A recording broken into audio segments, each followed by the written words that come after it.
All right. Good morning. Good morning.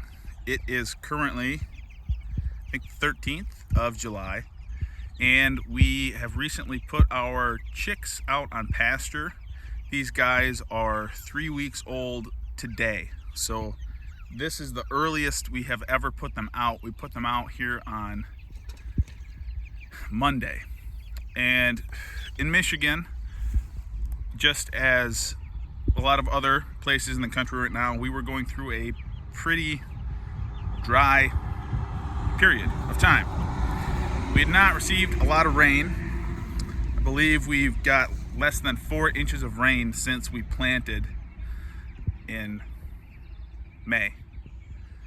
And so the reason we put them out this past Monday was because the forecast was not calling for any rain.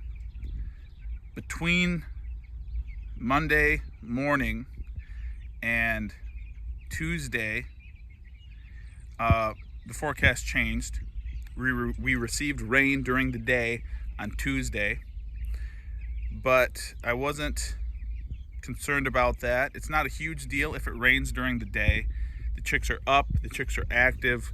Once they feel the rain on them, they'll go underneath the roof. What you really want to look out for is when it rains during the evening. When it's dark outside, once they've settled down, they kind of go into what I call zombie mode. They don't move. A raccoon could walk up to the side of a chicken tractor if you've got chicken wire. It could reach through the side, grab that chicken by the head and start biting it, and that chicken will not move. It's in nest mode. So, apologize for the vehicles going by. So the forecast changed, and instead of 10 days of dry weather, we've had these past 4 days, it's rained a good amount, 2 of those days. One of those days being early this morning, before the sun came up. And so I don't know how much rain we got, but we got quite a bit, and which is great. It doesn't really show up on camera, but this pasture has been very dry. We need the rain, but a negative consequence is that our chicks, a lot of them were not underneath the roofing. And that's something that you're gonna struggle with the first 3-4 days you have chicks on pasture. They're gonna wanna congregate around the feeder. And if you are running some sort of like Joel Salatin style chicken tractor, they're going to want to congregate in this far corner. I don't know why. For some reason, they'll congregate in the front right corner. And when I say congregate, I mean 80% of your chicks can be there, depending. I don't know why, but that'll just happen. So that was happening last night. My brother and I went to go see a movie. Before the movie, we came out here and I tried to push them underneath the roofing. They had already reached zombie mode. And so you have to physically push them with, I've got an old, my brother's concrete hoe out here that you take and push them underneath the roof. Did that with all the shelters, but they walk right back out from underneath the steel and go back into that corner.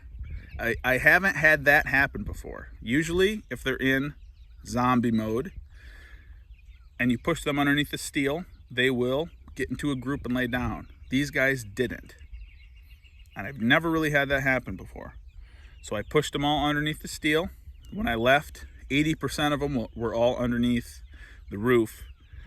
But I come here this morning and I see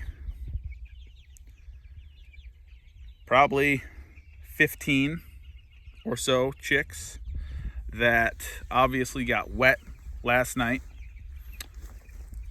or early this morning. I stayed up late because it was 80% chance of rain at 1 o'clock this morning. So I stayed up until 1:30. It had not rained. I looked at the radar and the forecast said about 40% chance of rain, 30 to 40% chance of rain for the rest of the night. So I'm like, okay, if it's gonna rain, it's gonna rain now. It didn't rain.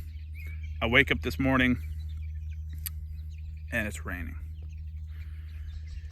And it must have been raining late last night, or not late last night, early this morning, because I see at least 6 in this first shelter that have died. I see at least 2 in the second shelter. I see at least 1 in the third shelter. And I see at least 1 more in this fourth shelter. So I've never had that happen before.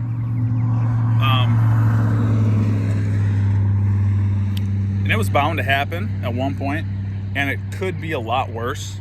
And I'll see, there's probably going to be a few more that'll pass away in the next few days due to the stress of going through that, of getting wet at night and their body having to ramp up their metabolism to keep them warm. So it's not a great transition onto pasture. This might cause issues down the road of them getting sick, dying for reasons that can go back to this. But for the most part, you can see they're pretty good. A lot of them look dry. There's a few of them that still look damp, which isn't great, but the sun is coming out. It's partly cloudy. I wish it was full sun today right now to warm them up, but I figured I would show you guys. This is the second batch of the season. Lesson learned, I guess. What could I do to prevent this in the future?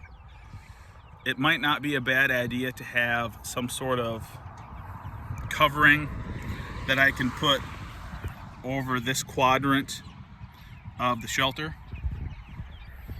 That quadrant right there, where they usually congregate.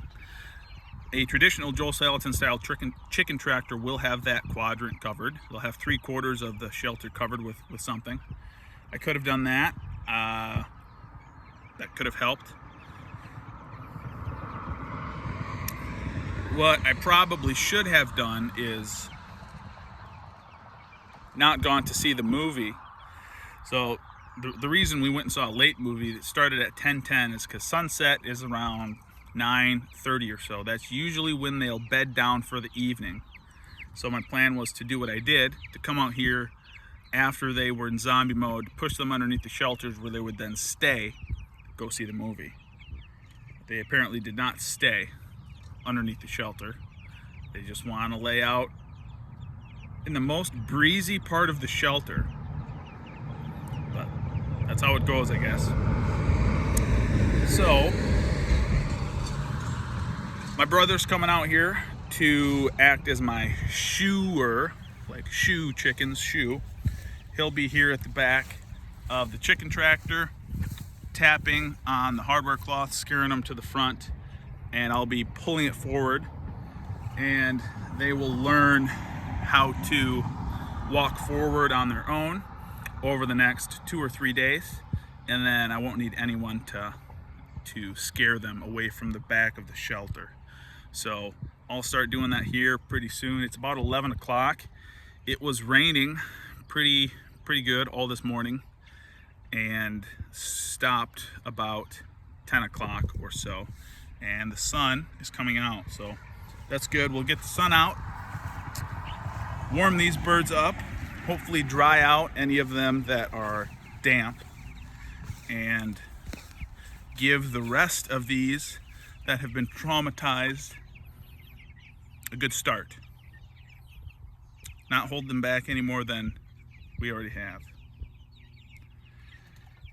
So it's looking like probably about 10 to 15 birds we lost, which sucks, but it happens, and it was bound to happen at one point. We've had really good luck with pastured poultry so far, and this isn't a huge loss, but it's unfortunate. If you can avoid it, it's better to avoid it. But I think that's about it, guys. Any questions, comments, conundrums, snarks? Leave those in the comments down below. I'll try to get back to you. I've got a couple videos in the works. When I say in the works, I mean recorded. I still got to edit those. But any questions you have, I'll try to answer them.